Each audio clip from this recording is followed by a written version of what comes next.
एक सर्वसाधारणपणे 40शीतली एखादी व्यक्ती, शक्यतोवर फिमेल, ओपीडीत जेव्हा येतात आणि सांगतात की डॉक्टर पहाटे पहाटे खूप हातात मुंग्या येतात, हात झटकावासा वाटतो, झोपमोड होते. काय असू शकतं? त्यांनी तपासण्या केल्या, शुगर नॉर्मल आहे, थायरॉईड नॉर्मल आहे, पण हातात मुंग्या येत आहेत.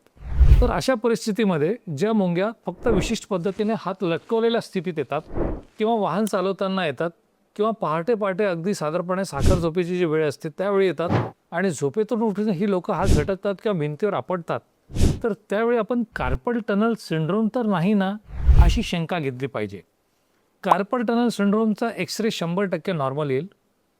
फिमेल पेशंट जर असेल तर ती प्रेग्नंट आहे का, ती बेबीला फीड करते का, रुग्णाला शुगर आहे का, थायरॉईड आहे का, अजून अजून बेसिकली काही मेटाबॉलिक त्रास ज्याच्यात पेशंटचं वजन वाढत चाललंय, असे काही व्याधी आहेत का.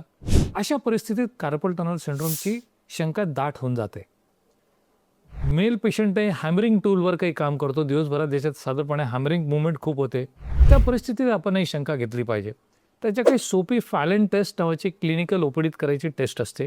त्या ओपीडीतही बऱ्यापैकी पुष्टी होते की असा काही त्रास आहे का. अजून त्याची पक्की पुष्टी करण्यासाठी एक EMG NCV नावाची एक तपासणी असते, जे बऱ्याचदा न्यूरोलॉजिस्ट करतात. त्याच्यात 100% आपल्याला ह्या व्याधीचं निदान होतं. तुमच्या पेशंटला असा काही त्रास आहे का, या मुंग्या येत आहेत, त्याचं आपण पक्क निदान करून घेतलंय का, जाणून घ्यायचं असेल तर जवळच्या डॉक्टरांची जरूर भेट घ्या. थँक्यू.